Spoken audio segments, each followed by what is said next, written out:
Hello, everyone, and welcome to our 7th annual Dark Sky Festival, where we are bringing the stars to you. The purpose of the Dark Sky Festival is to provide an opportunity for people to create a lasting connection to the night sky. We've been striving for this here in Sequoia and Kings Canyon National Parks since 2014, and our guest today has been a part of that great work since the very beginning of the Dark Sky Festival 7 years ago. My name is Katie Whiteman. I am the Field Institute Director for the Sequoia Parks Conservancy, the nonprofit partner to Sequoia and Kings Canyon National Parks, and I've been part of the Dark Sky Festival for about 7 years now.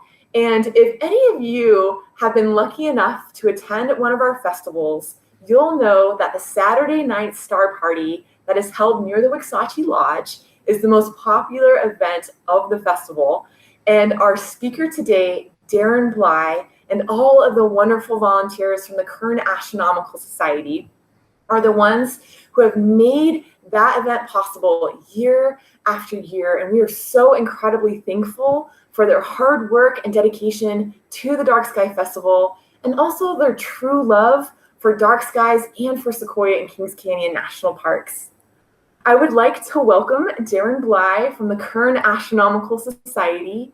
Darren has been an amateur astronomer for 49 years and a member of the Kern Astronomical Society for 42. He's been the president, the vice president, the star party coordinator, and the equipment chairman for the Kern Astronomical Society during all that time. And one of the things that he loves the most is to talk about and teach astronomy to people. So welcome, Darren. Hello, Katie. How you doing? Doing really good. So thank you again so much for joining us. And today we're going to be talking about astronomical societies. This year, the goal of the festival, again, is to bring the stars to you and to everyone that's watching. And one of the best ways we can do that is by introducing everyone to astronomical societies, so people can get involved in learning about astronomy and stargazing in their local communities. Now, Darren, can you tell us a little bit about what an astronomical society is, and also a little bit about Kern Astronomical Society? Well, an astronomical society is simply an astronomy club. We just like big fancy words. And all it is a group of people who like the same thing, just like any other club. The Kern Astronomical Society was originally formed in 1956.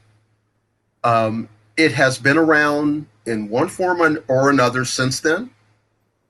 I joined in 1978, and it has been a big part of my life. I have lots of friends revolving around this club.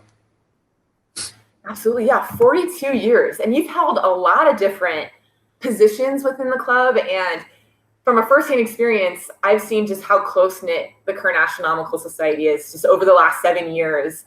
And I'm always so impressed by just the community that exists. And I guess my second question for you is, in your opinion, why are these astronomical societies so valuable to our communities? Well, if people are interested in looking at the night sky, and you have a serious interest, learning on your own is very difficult. So astronomical societies have a wealth of knowledge that they're willing to share with you. So it's an easy way to get your foot in the door and to have teachers along the way. And we all need teachers along the way. Absolutely. Astronomy is such a huge subject, and it really does help to have someone to guide you through that and to answer those questions and to kind of welcome you into that spirit of learning with people in your community. Yes. Now, you've been a member of the Kern Astronomical Society for 42 years, which is an incredible amount of time. In all of that time, what has been your favorite part of being a member, and what has really kept you engaged for so long? Well, it's changed over the years. When I joined, I was 18, and I was the kid. And there were all these people who were in their 40s and in their 50s. And I pretty quickly learned that everyone starts off at kind of the same level.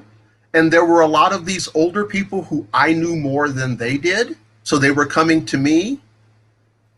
And then there were some that they knew more than I did, so I was going to them. So it kind of shrank the age difference between us. As I got older and became one of the old guys in the club, it was the joy of passing it on to the next generation. Our club is lucky in that we have lots of children. We have 24 children running around the club. We've just sent one off to USC. We're sending one off to MIT this year. We've one to Northern Arizona University. We try to push our kids and send them away to good schools, and so it's become the nurture side of it has kind of taken over, and it's how can you help them go further. So, like I said, it's evolved as my time in the club has evolved. Yeah, absolutely. And I think that's one of the most important messages about astronomical societies is that they're incredibly family friendly, and you Yes. don't have to be an expert to join.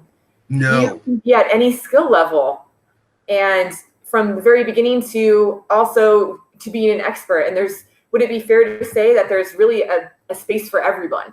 Yeah, there is absolutely a space for everyone.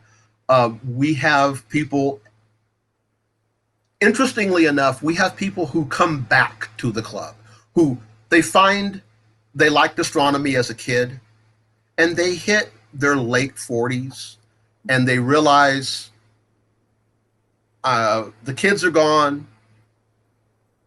I have extra money. The career has stabilized. The career has stabilized, and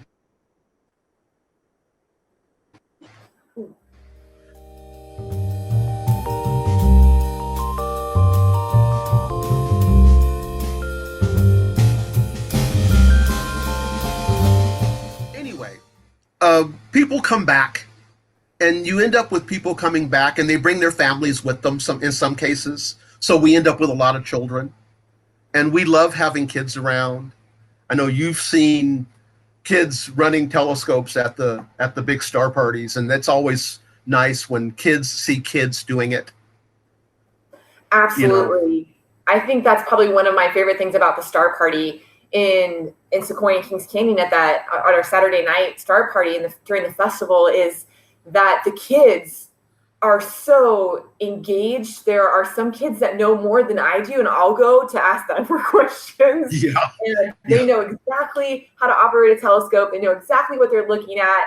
And I've seen so many kids just interact with one another and their imaginations, and you can just see them being transported off the planet and into the night sky.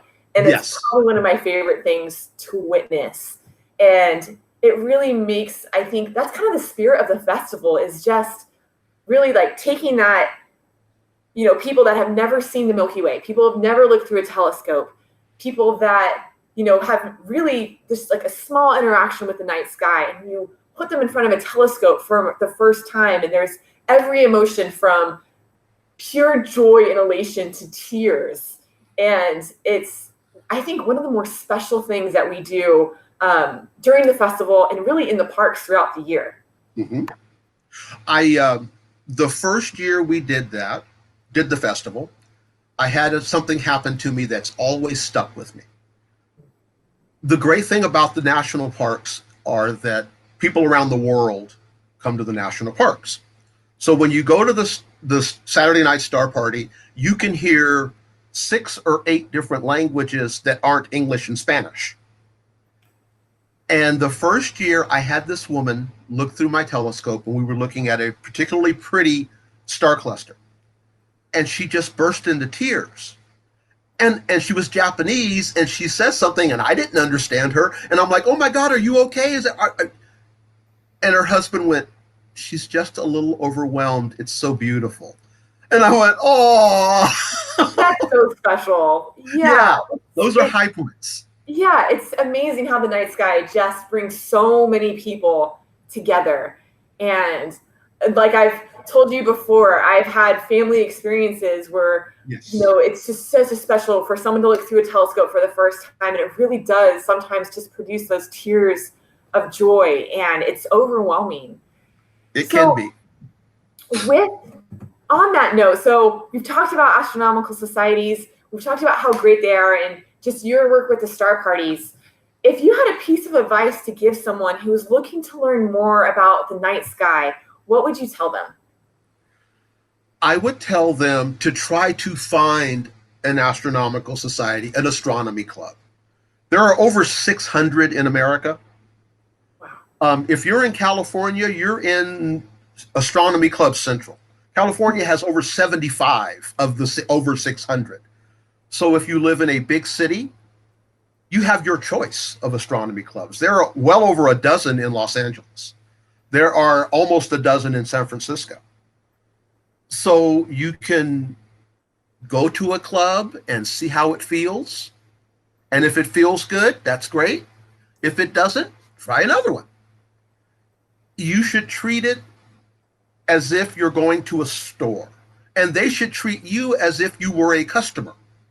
When you walk in the door, you're a prospective member. You're not a member. They should want you to be a member. Someone should greet you. Someone should come over and speak to you. And if they don't, go to the next club. Find someone else. Find some place where you feel comfortable. That's the most important. And once you feel comfortable and they're comfortable with you, astronomers will tend to open the floodgates and just pour information at you. And I've personally experienced that whenever I've had a chance to go and hang out with you guys at your current Astronomical Society meetings. And I'm immediately greeted. I feel right at home. And I leave there just with so much more knowledge than I thought, I thought I was going to leave with, and just more invigorated to carry the mission of the Dark Sky Festival forward and welcome people into that really just that welcoming community of what we call astro nerds that just love spending the time underneath the stars, that will stay up till midnight, till 2, till 3, till 4 or 5 a.m. just to glimpse some of these amazing objects in our night sky. So Darren, what great advice. Thank you so much for joining us today and sharing your passion and also your experiences. Thank you to everyone that's watching and supporting our virtual Dark Sky Festival, where we truly do hope to bring the stars to you this weekend. To learn more about astronomical societies and the work of the Sequoia Parks Conservancy in Sequoia and Kings Canyon National Parks, and also for a schedule of events for our virtual Dark Sky Festival, please visit our website at www.sequoiaparks.org/Dark Sky Festival. Thank you again for joining. And Darren, thank you so much for your time today. Take care. All right. Bye, everybody. Thank you so much.